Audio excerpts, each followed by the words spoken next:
l'homme qui parle aux chiens.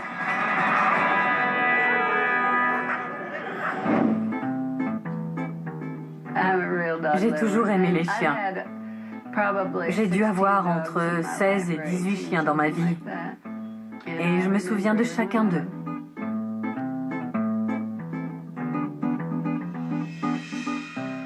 À 65 ans, Linda Graham vit seule en compagnie de ses chiens. Il y a quelques années, Linda a adopté Tara, une femelle croisée retriever qui lui a apporté un grand soutien pendant la maladie de son mari. C'est une véritable amie. Elle dort même sur mon lit la nuit. Avant le décès de son mari, Linda songe à agrandir son cheptel. Le temps passe si vite. Et les gros chiens vivent moins longtemps que les petits. Mon père avait un fox terrier jadis, un mâle. Et j'adorais cet animal. Alors je me suis dit que le prochain chien que j'adopterais serait un fox terrier. Finalement, Linda achète 2 fox terriers de la même portée. J'avais envie de les voir grandir ensemble. On m'a dit plus tard que j'aurais dû prendre un mâle et une femelle. Car les femelles n'arrêtent pas de se battre.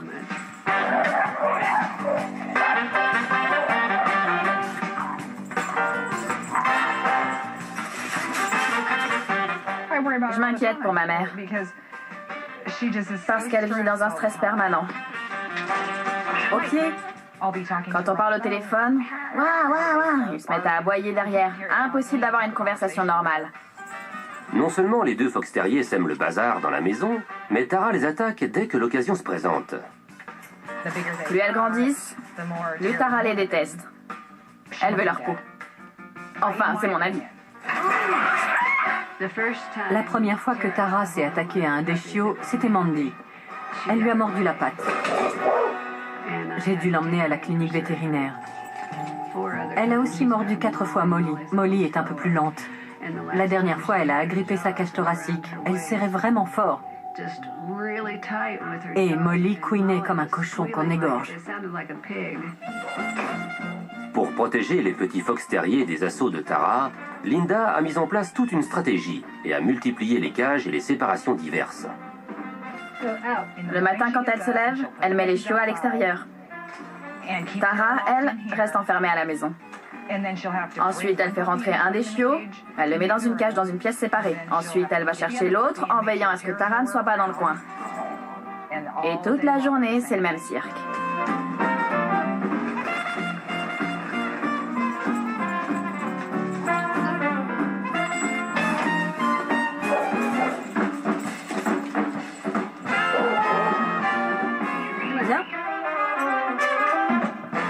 J'aimerais bien qu'elles puissent aller et venir à leur guise.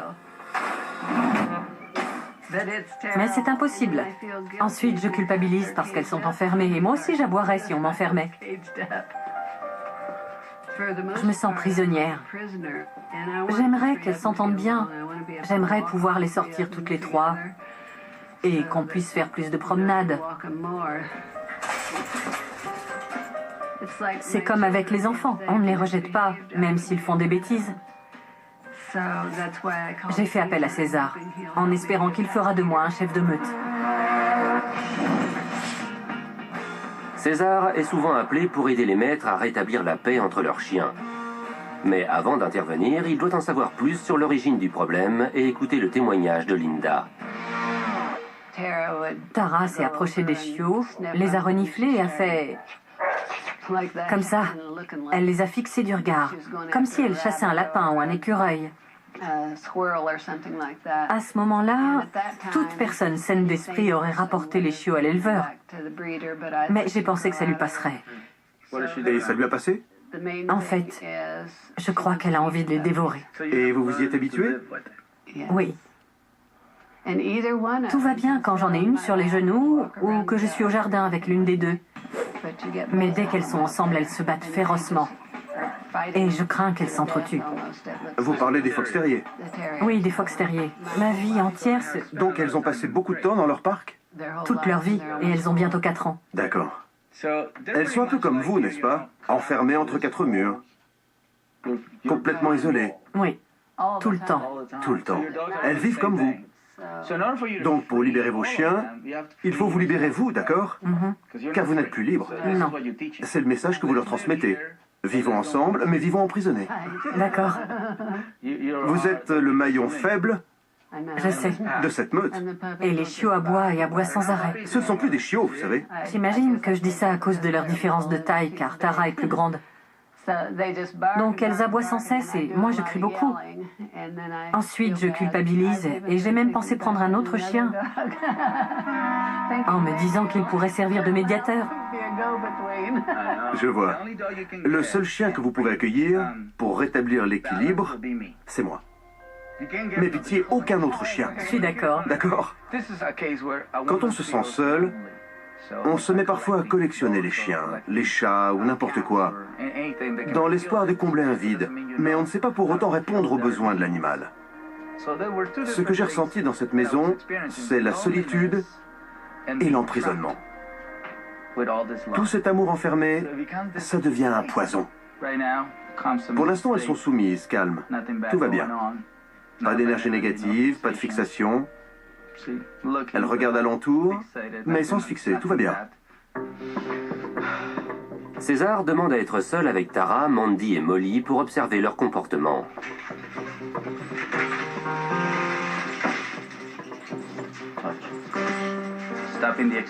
Je dois la calmer pour éviter que l'autre chien s'énerve à l'extérieur.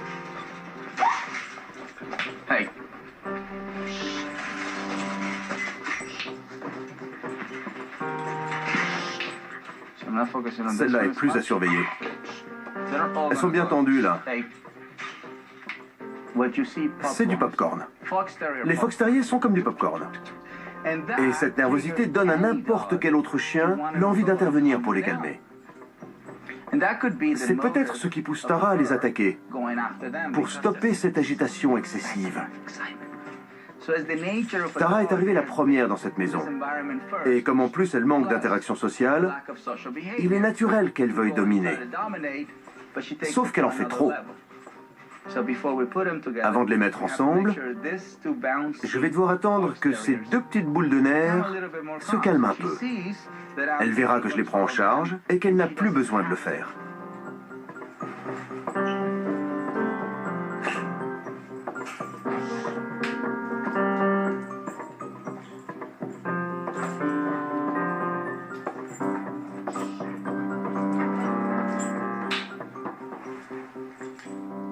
Dans le salon, j'ai découvert un tapis de course.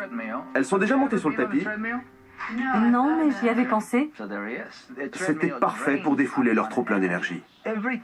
Leur environnement entraînait des réactions négatives.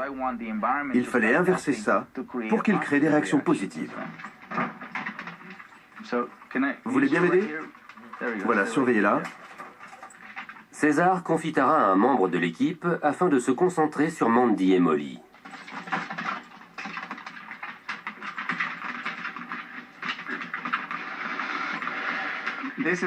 Les terriers font un effort physique et elle un effort sur le mental.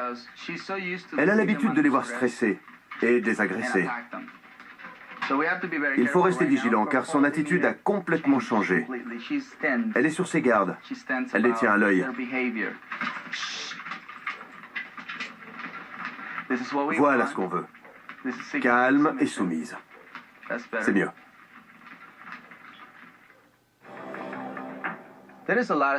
Beaucoup de gens âgés ont besoin qu'on leur explique comment maîtriser leurs chiens, car ils les adorent. Je vois bien que Linda se sent plus épanouie grâce à eux. C'est comme une famille. Mais quand on prend un chien plus jeune, qui a besoin de se dépenser, il faut avoir un soutien extérieur. On va canaliser leur énergie. Et vous, détendez-vous. Vous avez l'air inquiète. Pourquoi ? Je ne suis pas inquiète, je suis simplement étonnée. Étonnée? Vous avez l'air crispée. Vous pouvez avoir l'air surprise tout en étant détendue? Voilà, bravo. Je préfère ça. Comment avez-vous fait pour qu'elle soit aussi calme? En fait, c'est plus simple avec elle qu'avec les fox terriers, car elle a le côté tranquille des labradors. Celles-là sont des chasseuses. Elles traquent et tuent les animaux, alors que l'autre se contente de rapporter le gibier. Mais là, elle commence à se fixer un peu sur elle. Regardez. Elle sort la langue. Elle les fixe très intensément. Regardez ça. Elle doit apprendre à ne plus les regarder avec ces yeux-là. Oui, Parce que ce regard signifie morsure. d'accord. Vous me suivez? Oui. Ce que j'aimerais vous faire comprendre, c'est que ce qui est arrivé avant, c'est du passé. Et qu'aujourd'hui, les choses peuvent être différentes. Becky, la fille de Linda, a rejoint César et sa mère. César voudrait que Linda s'entraîne à sortir les terriers de leur parc et à les installer sur le tapis de course. Tara ne doit pas franchir cette ligne imaginaire. Si elle fait mine de la franchir, approchez-vous simplement d'elle. Mais on ne demande pas l'impossible. Ah si.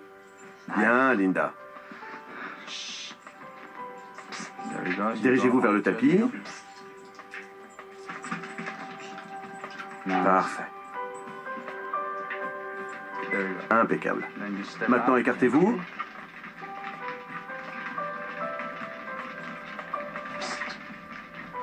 Elle vous regardait, hein, avec ce regard. Oui. Le regard qui alerte. Oui. Et vous savez ce qui me plaît? C'est que vous gardez la même énergie. Vous ne vous énervez pas. Vous ne vous découragez pas. Vous restez stable, c'est bien. Et son regard a changé. Oui. C'est un regard détendu et docile. J'ai encouragé Linda à rester calme, relax, posée, mais sûre d'elle. En route, on a un grand pouvoir d'imagination. Se représenter le chaos alors que tout va bien, seuls les humains savent faire ça. C'est normal, ça? C'est parce que Tara est là. Elle en a peur. Linda ne doit pas se laisser embarquer par son imagination. Elle doit rester concentrée sur le moment présent, sur cette réalité. Allons-y. Très bien. Gardez une laisse courte, sinon elle se laisse distraire. Parfait. Redressez un peu les épaules, levez la tête. Voilà, c'est mieux. Et tout doucement, petit à petit, Linda a montré de réelles aptitudes avec cette laisse. J'y arrive. Elle corrigeait au bon moment, avec la bonne intensité. Et j'ai attendu que les fox terriers soient plus calmes avant de les lui confier. Et j'ai vite vu que c'était gagné, qu'elle pouvait promener les trois chiennes ensemble sans penser aux incidents potentiels, mais plutôt en y prenant plaisir et en savourant le fait que c'était aussi la première fois. Concentrez-vous sur votre plaisir. Vous y arrivez. Je ne suis là qu'en soutien, vous gérez parfaitement. Vous promenez les trois chiennes. C'était formidable de se promener ensemble. Je ne m'en serais jamais cru capable. Malgré le succès de la promenade, César s'interroge sur la capacité de Linda à gérer trois chiennes sur le long terme. Si vous êtes un homme ou une femme âgée, demandez-vous si vous allez pouvoir vous faire aider par votre entourage. Hélas, dans ce cas précis, Becky ne peut pas venir aussi souvent que Linda en aurait besoin. Engager quelqu'un pour promener régulièrement les chiens, ce serait un bon investissement. Et pourquoi pas un dresseur de temps en temps. Là, elles peuvent faire ce qu'elles veulent, tant qu'elles ne mangent pas les plantes, qu'elles ne creusent pas de trous. Elles peuvent jouer, me monter dessus, c'est pas grave. D'accord. Tara doit pouvoir supporter un peu d'agitation sans les attaquer. Vous pensez qu'elles sauront cohabiter en paix? Oui. Parce que, honnêtement, je vois mal maman les laisser ensemble sans stresser. Si elle réussit à les calmer un peu, elle pourra être elle aussi plus détendue. Pour Becky, la meilleure solution était de trouver un nouveau foyer pour les fox terriers. À mon avis, maman a un plus grand lien avec Tara qu'avec les deux fox terriers. Je n'ai pas eu l'occasion de créer un lien avec elle. Je crois qu'elles ont beaucoup trop d'énergie pour votre style de vie. Si je suis vos conseils, que ça ne marche pas et que je doive les placer, je pourrais peut-être en prendre un qui soit plus compatible avec Tara. On vous aidera à trouver le bon animal. Je ne veux pas m'en séparer, mais je serai peut-être obligée.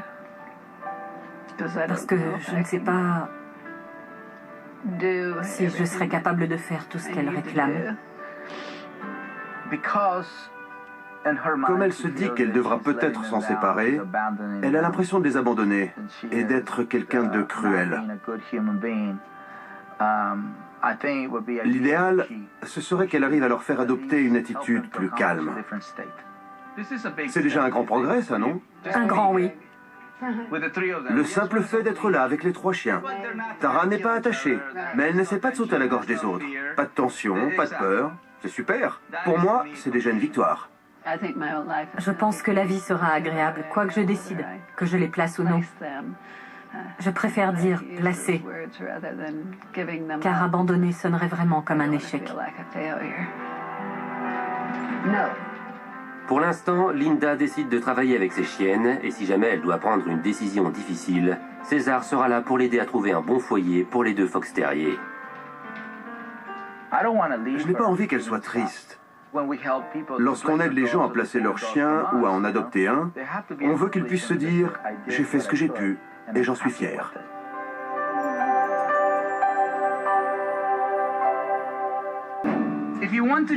Pour rééduquer un chien, soyez un chef de meute calme et plein d'assurance.